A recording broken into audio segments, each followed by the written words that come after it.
అని పిలుస్తారు. ఈశ్వరుడు ఏది చెప్పాడో అది ధర్మమైతే ఆ ధర్మాన్ని పట్టుకున్నవాడెవరో వాడు ధార్మికుడు. ఆ ధార్మికుడికి ప్రత్యేకమైన ఉపాసన అక్కర్లేదు. ధర్మాన్ని పట్టుకున్న కారణం చేత స్వామి హనుమ యొక్క అనుగ్రహం సర్వకాలముల యందు ఉంటుంది. నేను మీకు ఒక ఉదాహరణ చూపిస్తాను. వాయుపుత్రుడు స్వామి హనుమ. వాయుపుత్రుడు యథార్థమనకు హనుమ ఒక్కరే కాదు, భీమసేనుడు కూడా వాయుపుత్రుడే.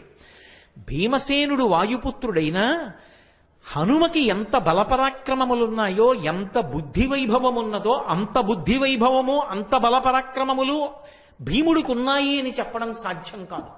రెండు, వాయుపుత్రుడైనటువంటి భీముడికి ఉపాసన లేదు.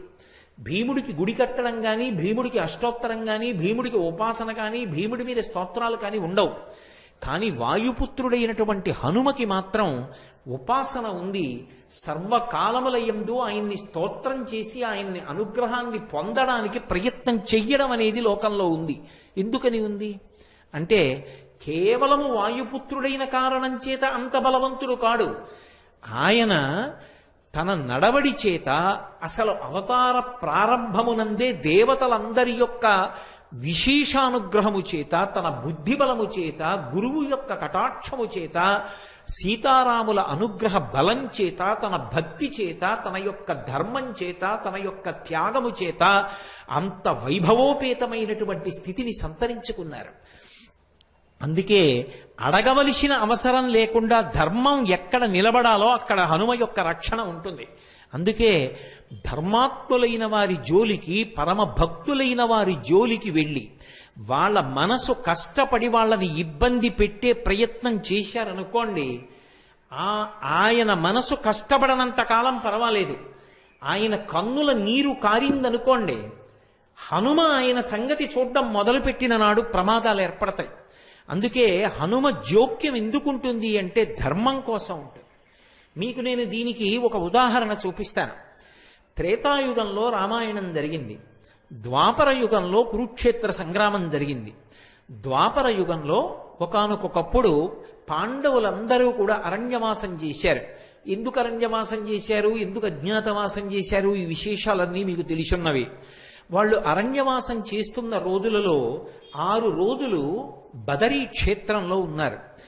6 రోజులు బదరీ క్షేత్రంలో ఉన్నప్పుడు ఒక రోజున భీమసేనుడు ద్రౌపదీదేవితో కలిసి ఆ బదరీ క్షేత్రానికి కింద హిమవత్ పర్వత ప్రాంతంలో ఒక చోట కూర్చుని ఉన్నాడు శిలావేదిక మీద.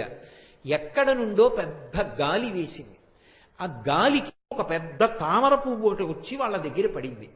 కుతూహలంగా ద్రౌపదీదేవి ఆ తామర పువ్వుని పైకెత్తి చూసింది.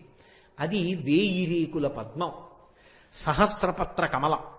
అందులోంచి విశేషమైన సువాసన వస్తోంది. ఆవిడంది, ఇటువంటి పుష్పాన్ని నేను ఇక పూర్వం చూడలేదు. ఎంత అద్భుతంగా ఉంది ఈ పువ్వు, ఎంత సౌకుమార్యంతో ఉంది, ఎంత గొప్ప సువాసనలు గుబాళిస్తోంది. ఇటువంటి పువ్వులు మరికొన్ని పువ్వులుంటే నేను సంతోషిస్తాను.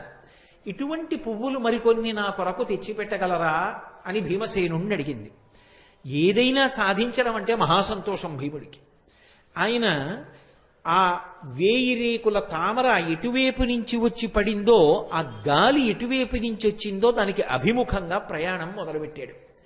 ఆ హిమవత్ పర్వత శృంగముల మీద ప్రయాణం చేస్తున్నాడు. కనపట్ట జంతువుల్ని తన చేతులతో మర్దిస్తున్నాడు.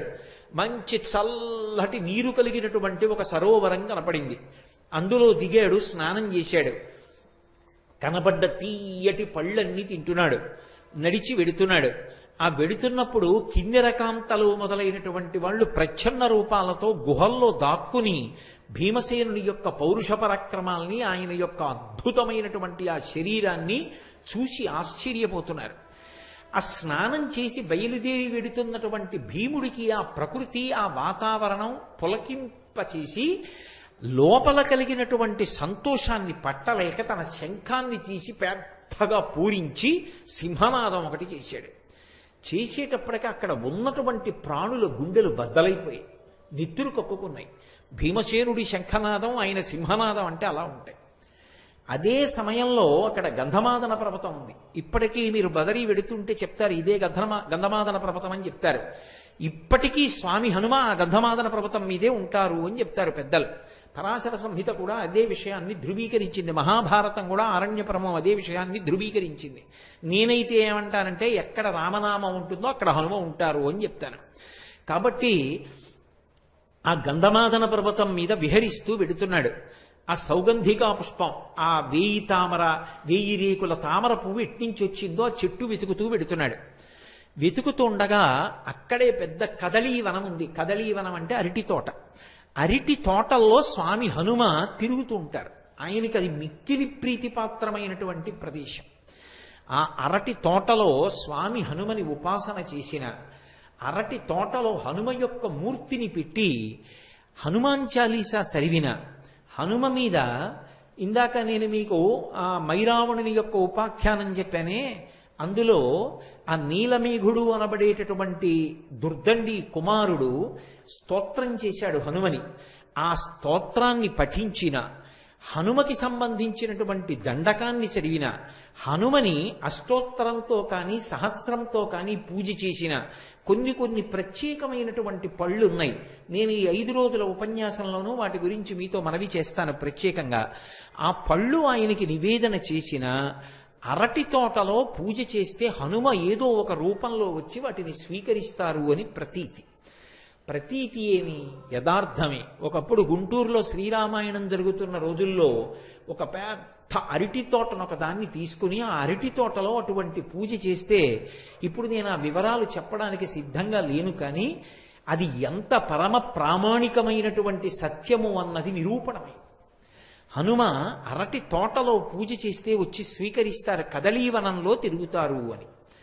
ఇప్పటికీ మీకు కొన్ని క్షేత్రాలు ఉన్నాయి, కొన్ని ప్రదేశాలు ఉన్నాయి. ఆ ప్రదేశాలకు వెడితే హనుమ స్పర్శ స్పష్టంగా కనపడుతుంది.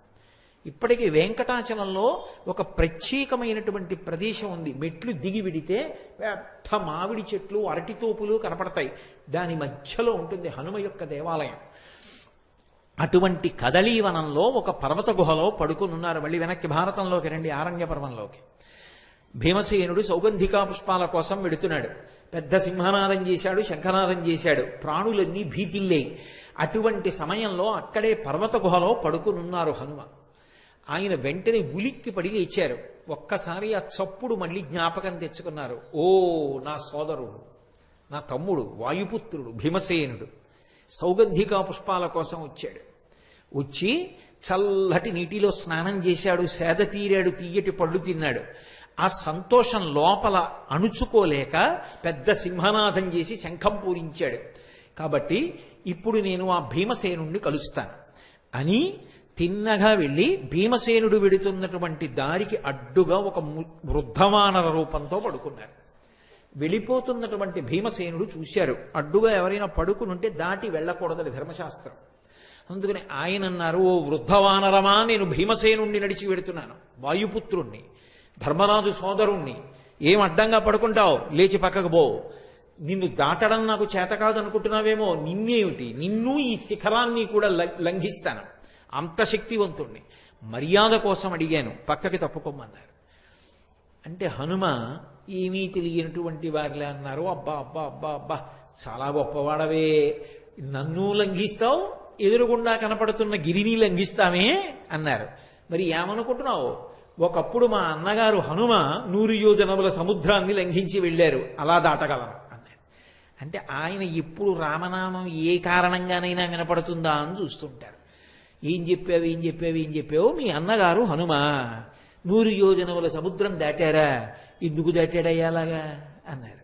అంటే మళ్ళీ రామకథ అంతా చెప్పారు ఒకసారి. దశరథ మహారాజు గారి పెద్ద కొడుకు రామచంద్రమూర్తి, సీతమ్మ, అరణ్యవాసం, రావణాసురుడు, సీతాపహరణం, ఆ సుగ్రీవుడితో స్నేహం చెయ్యడం, దశ దిశలకి ఆ వానరులందరూ వెళ్ళడం, దక్షిణ దిక్కి హనుమ వెళ్ళడం, 100 యోజనముల సముద్రాన్ని దాటి శిశుపావనంలో సీతమ్మ తల్లి యొక్క జాడ కనిపెట్టి వెనక్కి రావడం, సేతుబంధనం, రావణ సంహారం, సీతారాముల యొక్క పట్టాభిషేకం లఘువుగా చెప్పారు. చాలా సంతోషించారు. ఎలాగో అలా రామకథ చెవిని పడింది కదూ, అది ఆయనకి పరమ సంతోషం. అన్నీ విని అన్నారు, అబ్బా మీ అన్నగారు హనుమ అంత బాగా లంఘనం చేశారే, నువ్వు కూడా అలా లంఘనం చేయగలవు, కానీ ఇంత చిన్న పనికి అంత పెద్ద లంఘనం ఎందుకయ్యా? వృద్ధుణ్ణి, వానరుణ్ణి, శరీరమా జర్జరీభూతమైపోయింది, రోగములా పొటమరించాయి, నా అంత నేను లేవలేను, అంత ఉద్ధతి ఎందుకు, కాస్త తీసి పక్కన పడుకోబెట్టి వెళ్ళిపోతే అయిపోలా అన్నారు. వెంటనే వృద్ధవానరం, దీన్ని ఎత్తి పక్కన పెట్టడం ఎంత పెద్ద విశేషం అని మహాభారతంలో వర్ణిస్తారు.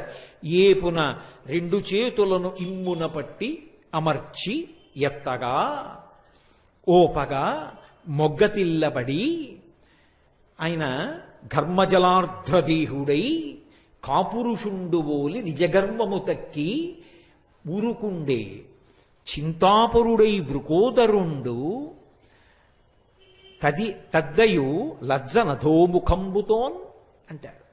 2 చేతులతోటి ఆ వానరాన్ని ఇలా పట్టుకుని హుప్పని ఎత్తడానికి ప్రయత్నం చేశారు. ఏపున 2 చేతులను ఇమ్మున పట్టిన మర్చి ఎత్తగా, ఇలా పైకి ఎత్తుదామని ఒక్కసారి హుప్పని ఇలా అనేటప్పటికీ ఆ వానరం పైకి లేవడం మాట దేవుడెరుగు. ఓపగా మొగ్గతిల్లబడి ఆయన మీద బోర్లా పడిపోయారు.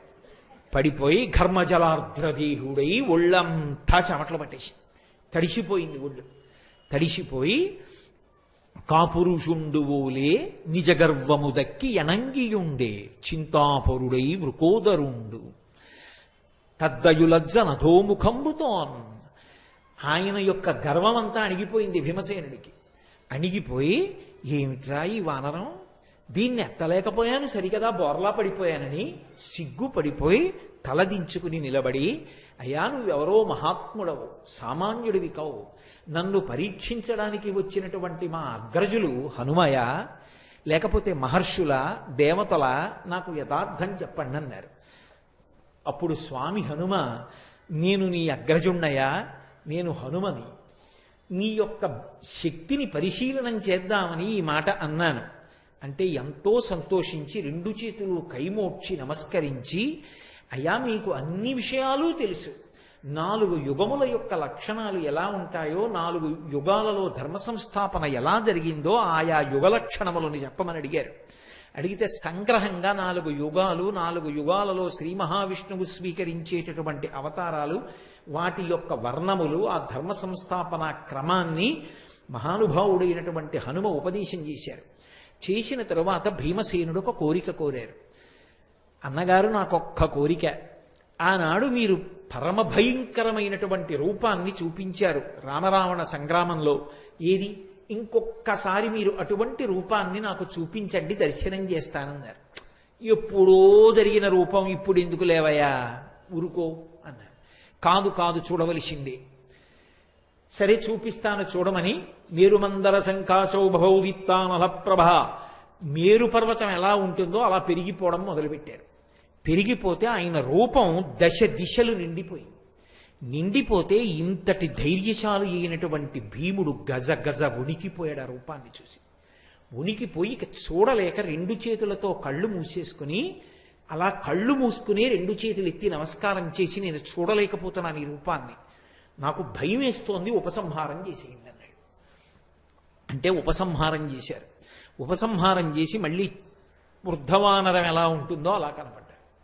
కనపడి, ఇది నువ్వు చూపించమన్నావని చూపించినటువంటి రూపం, శత్రువీరులు ఎదురు నిలబడినప్పుడు దీనికి 2 ఇంతలు పెరుగుతుంది నా శరీరం.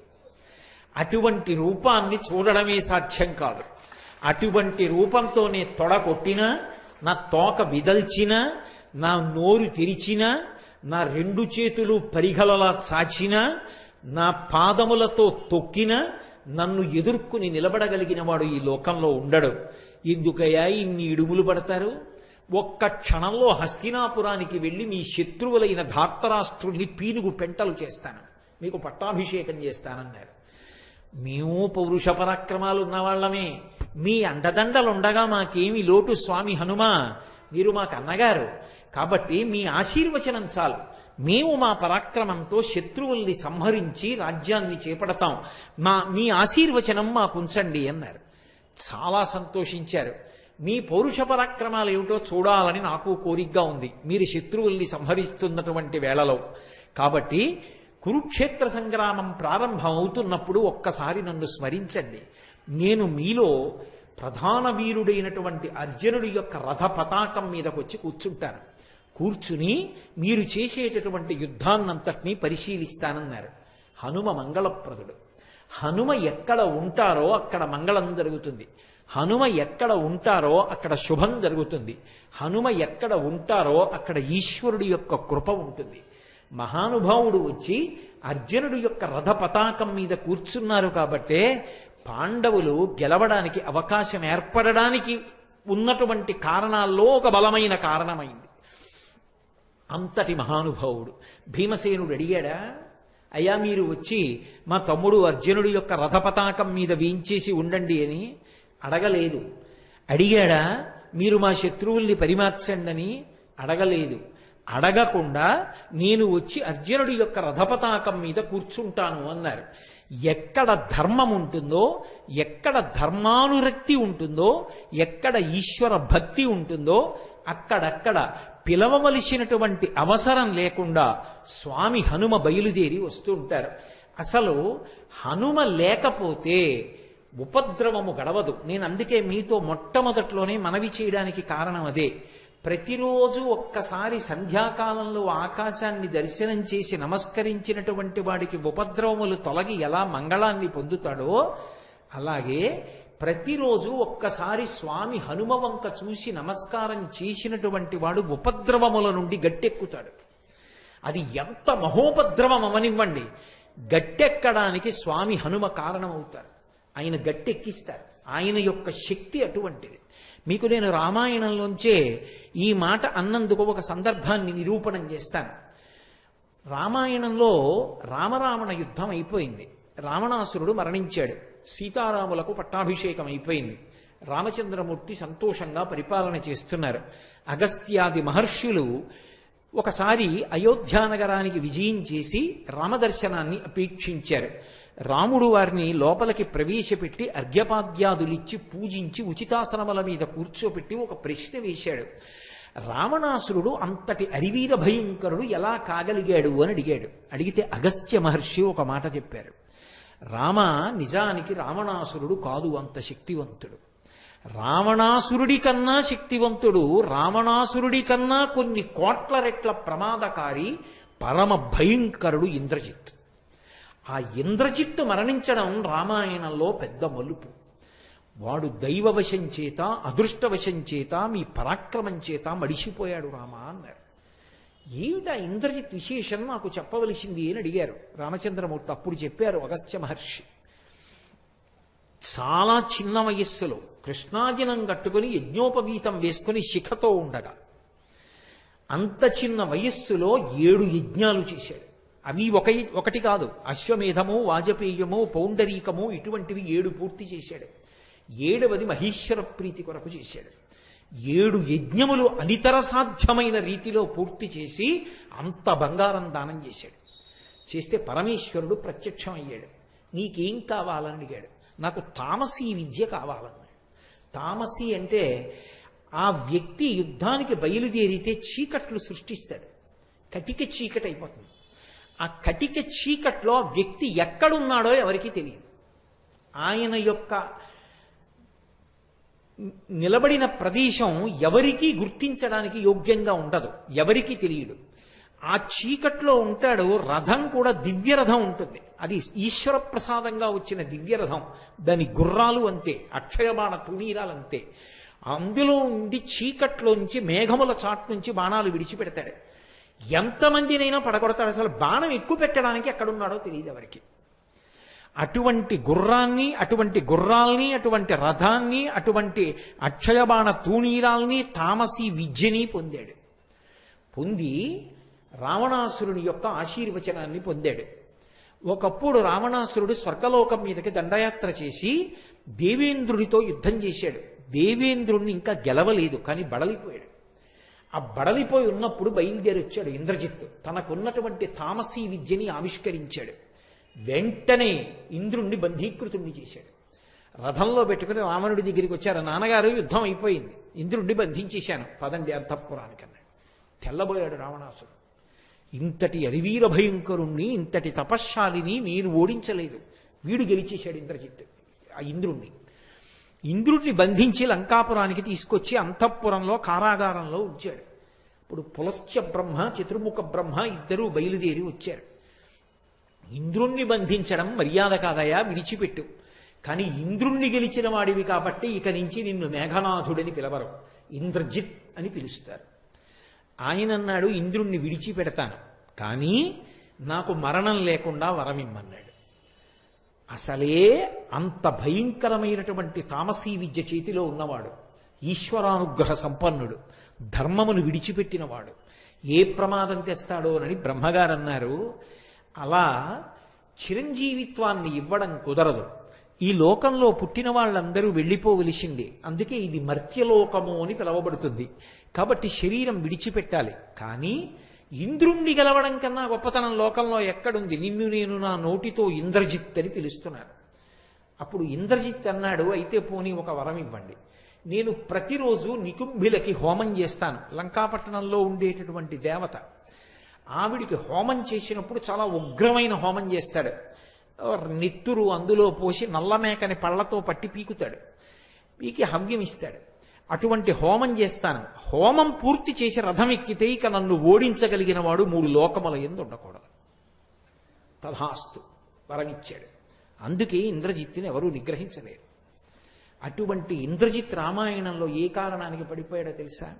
అసలు మీరు యుద్ధకాండ చదివితే రామాయణం ఇంతకు ముందు ఎప్పుడూ చదవలేదు, ఇదే మొట్టమొదటిసారి. అసలు రామకథ ఏమిటో తెలియదు అనుకోండి, ఉద్విగ్నతతో వెంట్రుకలు నిక్కపొడుచుకుంటే అసలు ఏమవుతుందని. రామరావణ యుద్ధం కన్నా ఇంద్రజిత్ యుద్ధం అలా ఉంటుంది యథార్థానికి. వాడు బ్రహ్మాస్త్రం వేసి బంధించాడు రామలక్ష్మణంలో. ఒకసారి మాయాసీతని తీసుకొచ్చాడు రథంలో. హనుమంతటి వారు నమ్మేశారు నిజంగా సీతని. ఎందుకంటే అశోకవనంలో హనుమ దర్శనం చేసినప్పుడు కృషీభూతయి సీతమ్మ ఎలా ఉంటుందో అటువంటి సీతమ్మని మాయాసీతని సృష్టించాడు. సృష్టించి ఆవిడ్ని కర్ర పెట్టి కొడుతూ తీసుకొచ్చాడు. ఆవిడ అరుస్తుంటే ఆ బాధ చూసి యుద్ధం చేస్తున్న వానరులందరూ తెల్లబోయి ఆగిపోయారు. హనుమ అంతటి వారు దుర్మార్గుడా, కులకాంతని కొడుతున్నావు, నాశనం అయిపోతావురా అన్నారు. కొట్టడమేమిటి? ఈమె కొరకు కదా మీరు యుద్ధానికి వచ్చారు, ఈమె మీకు దక్కకుండా చేస్తానని ఖడ్గం తీసి కంఠం నరికించాడు. సీతమ్మ మరణించిందనుకున్నారు. రామలక్ష్మణులు అంతటి వాళ్ళు మూర్చిపోయారు. లక్ష్మణస్వామి తెలివి పొంది రామచంద్రమూర్తిని ఊరడించాడు. ఇంకేమి రామాయణం అసలు. వానరులందరూ దిక్కులు పట్టి పారిపోయారు. హనుమంతటి వారు కూడా నిర్వేదానికి గురైపోయారు. అప్పుడు అదృష్టవశాత్తు విభీషణుడు వచ్చాడు. వాడు మాయావి, రాక్షసుడు. వాడు సీతమ్మని చంపుతాడా? అంత కామమున్న రావణుడు సీతమ్మని సంహరిస్తే ఒప్పుకుంటాడా? ఒక్కనాటికి ఒప్పుకోడు. ఆమె మాయాసీత. తన మాయాశక్తుల చేత సృజించాడు సీతమ్మని. మీ అందరినీ మానసిక దౌర్బల్యానికి గురి చేశాడు. వాడు ఇప్పుడు హోమం చేయడానికి వెడతాడు. నికుంభలా దేవాలయంలో ఉంటాడు. వాడు హోమం చేయడం పూర్తయిపోయిందా, ఇక వాడిని ఎవరూ పట్టుకోలేరు. వాడు యుద్ధానికి వచ్చేశాడా, మొత్తం వానర సైన్యాన్ని సంహరిస్తాడు. ఆ హోమం పూర్తవ్వకుండా మనం వెళ్ళాలి. హనుమ లక్ష్మణ బయలుదేరండి అన్నారు. వెంటనే లక్ష్మణస్వామి హనుమ బయలుదేరారు. ఆ నికుంభలా దేవాలయంలో కూర్చున్నాడు. బయటంతా రాక్షసుల్ని కాపు పెట్టాడు. భయంకరమైనటువంటి హోమం చేస్తున్నాడు. హోమం పూర్తయి పీఠమించి లేచాడా, మళ్ళీ ఒక ప్రత్యేక రథం హోమగుండంలోంచి వస్తుంది. అది ఎక్కుతాడు. ఎక్కితే ఇక కనపడ్డా. తామసీ విద్యని ఉపాసన చేసి అక్కడి నుంచి అస్త్రప్రయోగం చేస్తాడు. కాబట్టి ఇప్పుడు పీటల నుంచి లేచిపోవాలి. బ్రహ్మగారికి మాట ఇచ్చాడు, ఏ రోజునైనా హోమం చేస్తుండగా పూర్తి చెయ్యకుండా పీటల నుంచి లేచిపోతే ఆ రోజున నేను మరణిస్తానన్నాడు. ఇంద్రజిత్ చచ్చిపోతే తప్ప ఆ యుద్ధం గెలవడం సాధ్యం కాదు. పడిపోవాలి ఇంద్రజిత్. అలా పడిపోవాలంటే పీటల మించి లేచిపోవాలి. పీటల మించి లేచిపోవాలంటే ఎలా? మహానుభావుడు స్వామి హనుమకి సాధ్యమైంది. అక్కడ ఉన్న వానర వీరులందరినీ మర్దించేశారు. అక్కడ ఉన్న రాక్షస వీరుల్ని మర్దించేశారు పట్టుకుని. ఆ చుట్టుపక్కల కాపలా ఉన్న వాళ్ళు పెద్ద పెద్ద కేకలు పెట్టారు. ఓయ్ ఇంద్రజిత్తు, అసలు తర్వాత నువ్వు ఈ హోమం పూర్తి చేయడం, యుద్ధానికి వెళ్ళడం, అసలు మేము బతికుంటే కదూ. ఓ పక్క నుంచి మమ్మల్ని అందరినీ చంపేస్తున్నాడు ఈ హనుమ. ఈయన వచ్చి నీ మీద పడిపోతాడు. లే, రా, రక్షించు రక్షించు అని అరిచారు. తన వారన్న వారందరూ చేస్తున్నటువంటి ఆ హాహాకారాలు, ఆ కేకలు విని తట్టుకోలేకపోయాడు ఇంద్రజిత్. తట్టుకోలేక చేస్తున్న హోమాన్ని మధ్యలో విడిచిపెట్టి పీఠమించి లేచిపోయి రథం ఎక్కాడు. ఇదే అదును సంహరించి ఇవ్వాలన్నాడు విభీషణుడు లక్ష్మణస్వామిని. స్వామి హనుమ రోజున అలా బుద్ధితో యుక్తి పన్ని ఉండి ఉండకపోతే, అంత బలంతో రాక్షసుల్ని మర్దించి ఉండకపోతే అసలు లేస్తాడా పీటల నుంచి ఇంద్రజిత్? లేవకపోతే ఇంద్రజిత్తుని సంహారం చేయడం కుదురుతుందా? ఆ రోజు వాడు హోమం పూర్తి చేస్తే ఏమయ్యేదో రామాయణం. హోమం పూర్తి చేయకుండా రథం ఎక్కి యుద్ధానికి వచ్చాడు. యుద్ధానికి వస్తే ఇద్దరి మధ్య భయంకరమైన యుద్ధం జరుగుతోంది. లక్ష్మణస్వామి నేల మీద ఉన్నారు, వాడు రథం మీద ఉన్నాడు, అది దివ్యరథం. అప్పుడు స్వామి హనుమ వాహనమై లక్ష్మణస్వామిని తన భుజాల మీదకి ఎక్కించుకున్నారు. ఎక్కించుకున్న నాడు ఆ హనుమని బాణములు పెట్టి కొడితే పూచిన మోదుగు చెట్టులా అయ్యారు. అయినా సరే రామకార్యం కోసం, రాముడి కోసం, ధర్మం కోసం, తనని నమ్ముకున్న వానరుల కోసం, తన ప్రభు అయిన సుగ్రీవుడి కోసం లక్ష్మణస్వామిని వహించారు. భయంకరమైనటువంటి యుద్ధం ఇద్దరికీ మధ్య జరిగింది. అంత భయంకరమైనటువంటి యుద్ధం జరిగితే ఆ యుద్ధంలో చిట్ట చివరికి రౌద్రాస్త్రాన్ని ప్రయోగించాడు. రథాన్ని పడగొట్టాడు, సారథిని పడగొట్టాడు.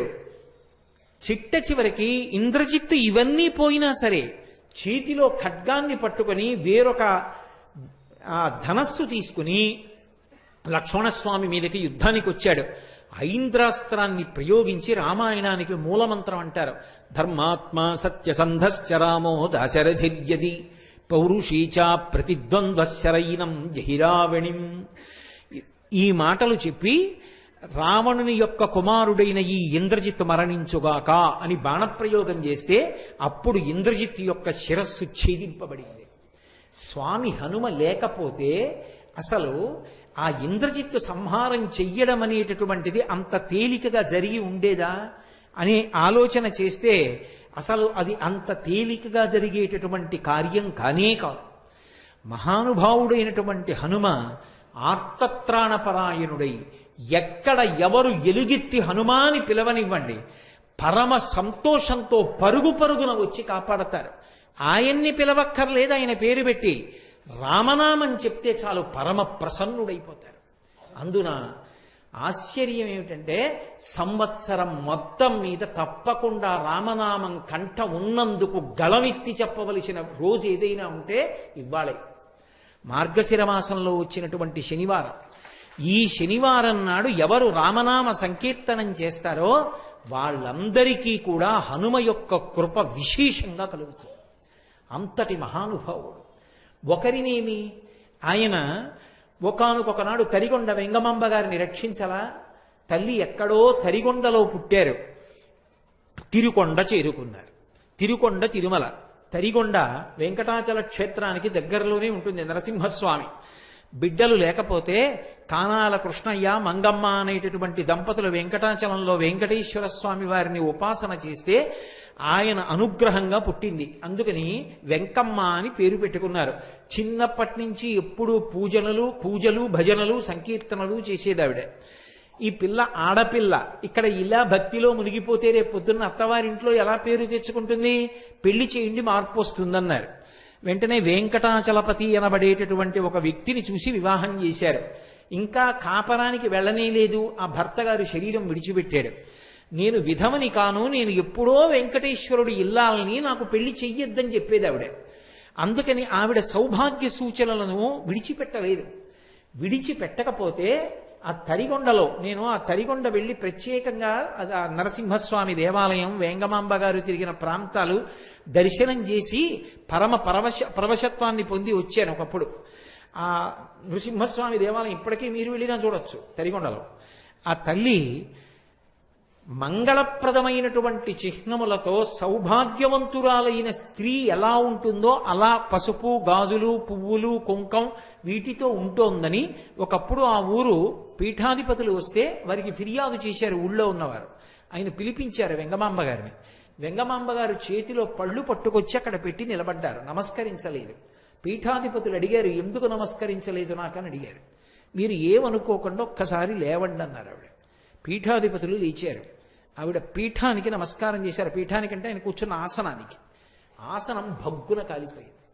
అప్పుడు ఆయనకు అర్థమైంది ఈవిడ కారణ జన్మురాలు, ఇటువంటి ఆవిడ జోలికి వెళ్ళవద్దు, ఈమె సంప్రదాయములకు అతీతమైన వ్యక్తి, అన్నీ ఒక గాట కలిపి మాట్లాడకూడదు, ఆమె సంప్రదాయాతీతమైన వ్యక్తి అని పీఠాధిపతులు చెప్పిన తరువాత కొన్నాళ్ళు ఆవిడ జోలికి వెళ్ళలేదు. కానీ ఒకప్పుడు ఆమె ఆ దేవాలయంలో హనుమ పాద సన్నిధిలో కూర్చుని ధ్యానంలో ఉండగా అర్చకులు జుట్టు పట్టి ఈడ్చేసి, మా ఊరికి దాపురించావు, ఎక్కడికైనా పోయినా బాగుండు నువ్వు అన్నారు.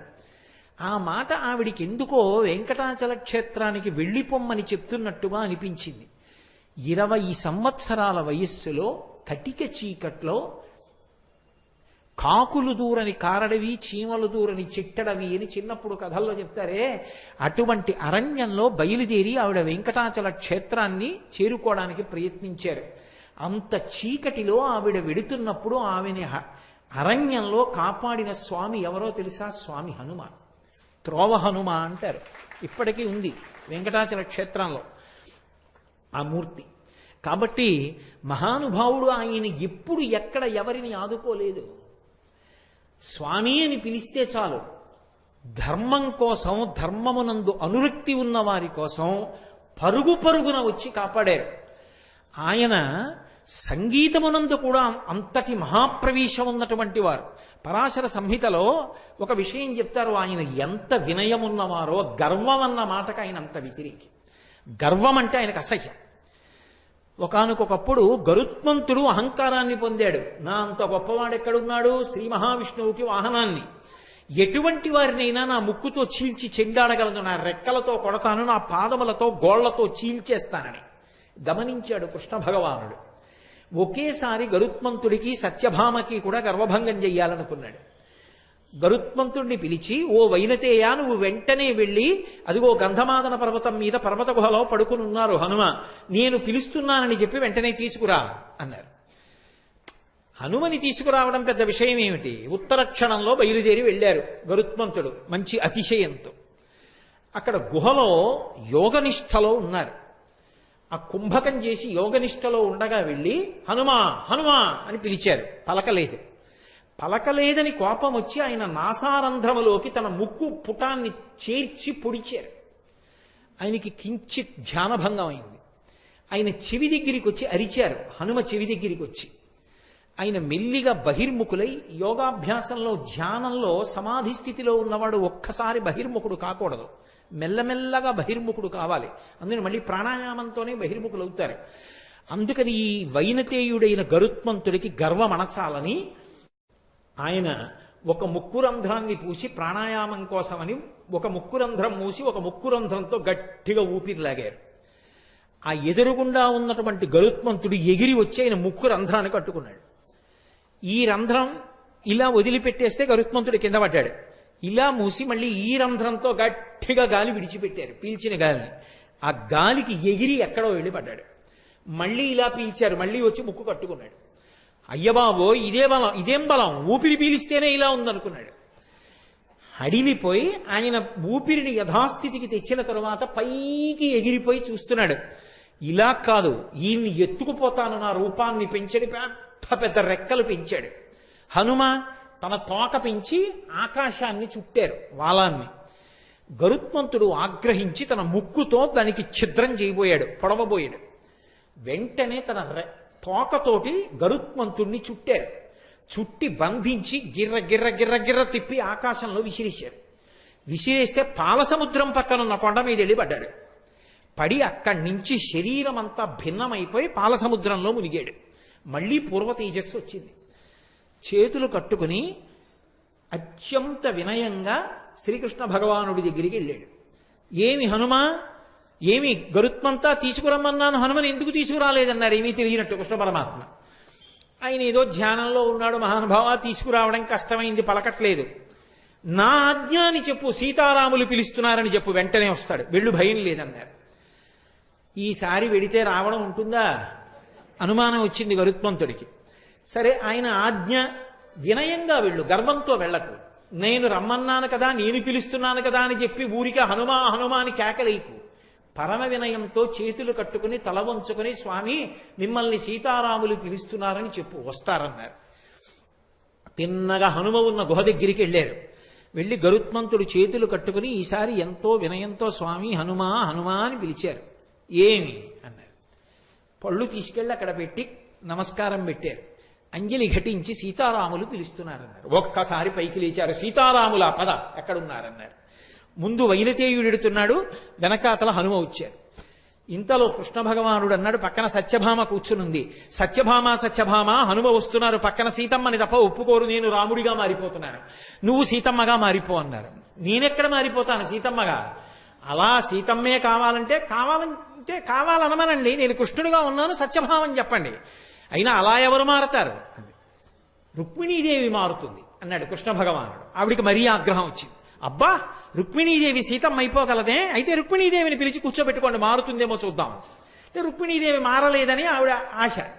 ఆయన వెంటనే వచ్చేస్తున్నారు స్వామి హనుమ, రా రా రుక్మిణి రా అని పక్కన కూర్చోబెట్టుకున్నారు. అనగా ఆదిలక్ష్మి అయిన రుక్మిణి తోడ క్రీడ సల్పుచున్న కృష్ణ చూచి కదూ, ఆవిడ ఆదిలక్ష్మే, ఆవిడే ఆదిలక్ష్మి, ఆవిడే ఒకప్పుడు సీతమ్మగా వచ్చింది. శ్రీరమ సీతగాక నిజ సేవక బృందము వీర వైష్ణవాచార జనంబుగాక విరజానది గౌతమిగాక వికుంఠమున్నారయ భద్రశైల శిఖరగ్రముగాక వసించు చేతనోద్ధారకుడైన విష్ణుడవు దశరథి కరుణాపయోనిధి అంటారు గోపరాజు గారు. రుక్మిణీదేవి సీతమ్మగా మారిపోయింది. కృష్ణ భగవానుడు రాముడైపోయాడు. హనుమ గబగబా లోపలికొచ్చారు. రామా రామా రామా పరమ సంతోషం. ఆయన చుట్టూ ప్రదక్షిణం చేసేశారు. ప్రదక్షిణాలు చేసి ఆయన కాళ్ళ మీద పడిపోయి నమస్కారం చేశారు. వెంటనే సీతమ్మ మెళ్ళలోంచి హారాన్ని తీసి రాముడికి ఇచ్చింది. రాముడు ఆ హారాన్ని తీసి హనుమకిచ్చి, హనుమ ఎప్పుడు ఈ హారాన్ని పక్కన పెట్టకు, మెడలో వేసుకో. తప్పకుండా వేసుకుంటానని మెడలో వేసుకున్నారు. కొన్ని పళ్ళిచ్చి, హనుమ చాలా సంతోషం, నువ్వు మళ్ళీ యథేచ్ఛగా గంధమాదన పర్వతాన్ని చేరుకుని నీ గుహలో కూర్చుని ధ్యానం చేసుకో. హే భగవన్, మీరు మళ్ళీ సీతారాములుగా దర్శనమిచ్చారు, పరమ సంతోషం అని సంతోషపడిపోయి భజన చేసుకుంటూ ఎగురుకుంటూ హనుమ వెళ్ళిపోయారు. అటు సత్యభామ ఇటు గరుత్మంతుడు కూడా అతిశయం ఎంత చెడ్డదో తెలుసుకున్నారు. అప్పుడు చెప్తారు పరాశర సంహితలో, ఆయన పాట పాడుతూ నృత్యం చేస్తే అంత అద్భుతంగా పాట పాడుతూ నృత్యం చేస్తారట. అందుకే హనుమ గొప్ప గాయకుడు. ఇవాళ మీతో నేను ఒక విషయాన్ని ప్రస్తావిస్తున్నాను. విజయనగరంలో ఒక చిన్న దేవాలయం ఉంది, మీరు కూడా వెడితే తప్పకుండా చూడండి. అందులో హనుమ ఉంటారు, మీరు ఎక్కడ చూడనటువంటి మూర్తిని.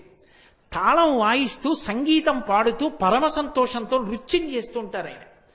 ఒకప్పుడు భారతదేశానికి ఎనలేని ఖ్యాతి తీసుకొచ్చి తన నేపథ్యగానంతో కొన్ని వేల పాటలు పాడి అజరామరమైన కీర్తి సంపాదించి భగవద్గీతని కృష్ణ భగవానుడే చెప్తున్నాడా అన్నట్టుగా భగవద్గీత పాడి ఇప్పటికీ కీర్తి శరీరుడి వెంకటాచలంలో ఎవరి యొక్క పాట వినపడుతూనే ఉంటుందో అటువంటి ఘంటసాల వెంకటేశ్వరరావు గారు మహానుభావుడు 4 ఇళ్ల దగ్గరికి వెళ్ళి వాళ్ళు పెట్టినటువంటి అన్నం తిని వచ్చి పడుకోవడానికి చోటు లేక ఆ దేవాలయంలో పడుకునేవారు. ఇప్పటికీ పెద్దలు అంటారు, అక్కడ పడుకునుండగా ప్రతిరోజు రాత్రివేళ సంకీర్తన చేస్తారట హనుమ రామచంద్రమూర్తి మీద. మీరు ఇప్పటికీ వెడితే చూడొచ్చది. నేను ప్రత్యేకంగా దాని ఫోటో తెచ్చుకున్నాను కూడా. అసలు నేను ఇప్పటి వరకు ఎక్కడా చూడవా, ఒక్క విజయనగరంలోనే ఉంది ఆ మూర్తి. అక్కడే ఘంటసాల గారి పెద్ద విగ్రహం పెట్టారు. ఎక్కడ తను పడుకోవడానికి చోటు లేక ఇల్లు లేక గుడిలోకి వచ్చి పడుకున్నారో అక్కడే తరువాత ప్రపంచ ప్రఖ్యాతినార్జించినటువంటి ఘంటసాల వెంకటేశ్వరరావు గారు కచేరీ చేశారు, అక్కడే కూర్చుని. అది విచిత్రం. మహానుభావుల జీవితాలు అలా ఉంటాయి. వాళ్ళు ఏం దాచుకోరు, అతిశయాలకి పోరు. ఏ రాత్రి వేళ బహుశా సంకీర్తన చేస్తున్నటువంటి హనుమ ఆ ఘంటసాల గారికి దర్శనమిచ్చారో, ఏ హనుమత్ కటాక్షాన్ని పొందారో, మహానుభావుడి కంఠం అమృతధార అయింది. ఇప్పటికీ ఇన్నేళ్ళైపోయింది, ఘంటసాల గారు తెలియని వ్యక్తి ఉంటాడా? మహానుభావుడు అంతటి స్థాయిని పొందారు అంటే హనుమ యొక్క అనుగ్రహ విశేషం. అటువంటి మహానుభావుడు హనుమ. భక్తి ధర్మము ఎక్కడ ఉంటాయో అక్కడ ఆయన అనుగ్రహం ఉంటుంది. నేను మీతో ఒక మాట మనవి చేసి ఉన్నాను కదూ, ఇవాళ నేను ఇంకొక పావుగంట ఉపన్యాసం చెప్పచ్చు, కానీ అంతకన్నా నైమిత్తిక తిథి చాలా ప్రధానం. ఇవాళ ఎంతో ఎంతో గొప్ప రోజు, సంవత్సరం మొత్తం మీద ఇటువంటి రోజు దొరకదు. నేను ఇంట్లో పూజ చేసుకోవడం, నేను నామం చెప్పడం వేరు. మీరు నన్ను గౌరవించి ఇక్కడ కూర్చోపెట్టినందుకు ఇవాళ మీ అందరికీ కూడా నేను అటువంటి అవకాశం కల్పించకపోతే నేను దోషం చేసిన వాడిని అవుతాను. అందుకే మనందరం కలిపి నేను కొద్దిసేపు ఆ రామనామానికి సంబంధించినటువంటి ఆ పై మకుటం చెప్తూ ఉంటాను. అంటే ఏదో పాలు తేనెల పంచదార కన్నను మధురమైనది రామనామము అన్నాను అనుకోండి, మీరు రామనామము రమ్యమైనది రామనామము అదొక్కటే మీరు అంటున్నారు. ఎందుకని? రామనామము రమ్యమైనది రామనామము అన్నప్పుడు 3 మాటలు రామ రామ రామ అంటారు. మీరు 3 మాటలు రామ రామ రామ అంటే 2 × 5 × 2 × 5 × 2 × 5 2 5 10 10 20 20 100 100 200 205 1000 సహస్రనామ తత్తుల్యం రామనామ వరాననే అన్ని మాటలు ఇవాళ మీరు విష్ణు సహస్రం చేసేసినట్టు. కాబట్టి నేను చెప్తాను, ఎవ్వరూ కూడా మళ్ళీ మనకి భగవంతుని యొక్క అనుగ్రహం పొందడానికి ఇటువంటి తిథులు కలిసి రమ్మంటే రావు. జీవితంలో అవకాశాన్ని వినియోగించుకున్నవాడు ధన్యుడు. అందుకే మీరందరూ కూడా చక్కగా రామనామము రమ్యమైనది రామనామముని గట్టిగా చెప్పండి. పాహి కృష్ణాయనచు ద్రౌపది పలికినది శ్రీరామనామము నామము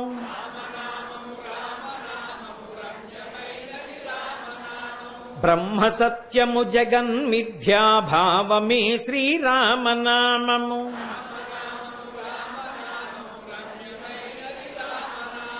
సకల జీవులలోన వెలిగే సాక్షిభూతము రామనామము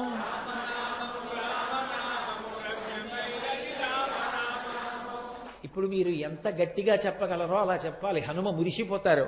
ఆంజనేయుని వంటి భక్తులక శిష్ట జనముల దివ్య దృష్టికి స్పష్టమగు శ్రీరామనామము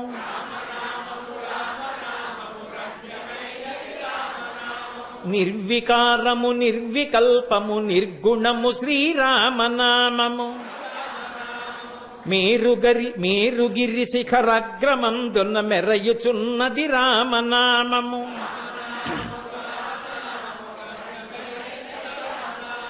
ధాత వ్రాసిన వ్రాత తుడి చెడి దైవమే శ్రీరామనామము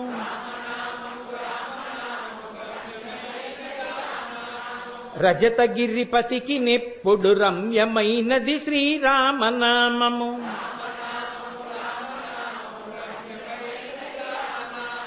ఆత్మలో జీవాత్మతానై అలరుచున్నది రామనామము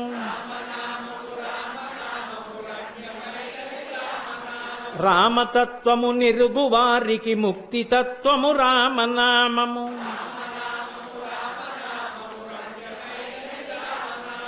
రాక్షసులను తరిమి కొట్టిన నామమే శ్రీరామనామము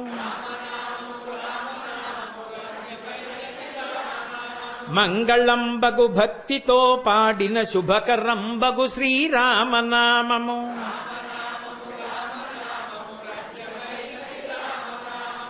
చాలా సంతోషం. చక్కగా